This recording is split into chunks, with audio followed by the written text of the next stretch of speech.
যে বাচ্চাদেরকে screening time যেটাকে বলে, স্ক্রিনিং টাইম মানে এই মোবাইল কম্পিউটারে থাকা, মোবাইল কম্পিউটারের যে রেডিয়েশনটা, যে নীল রেডিয়েশন, এই রেডিয়েশনের কারণে বাচ্চাদের ঘুমের সমস্যা হয়, দীর্ঘ সময় ধরে গেম খেলা, এগুলো নিয়ে ঘুমের সমস্যা হয় এবং দেখা যায় যে বাচ্চারা ঘুমাচ্ছে না, তাদের মেজাজ খিটখিটে হয়ে গেছে, খাচ্ছে না, কথা বলা যায় না বাচ্চাদের সাথে।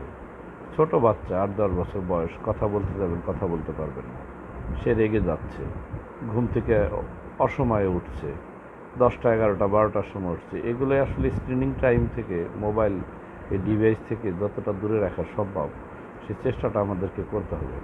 আদারওয়াইজ এদের ভবিষ্যৎ কী, আসলে কোন দিকে যাচ্ছে সমাজ, এটা আসলে বিবেচ্য বিষয়। ধন্যবাদ সবাইকে।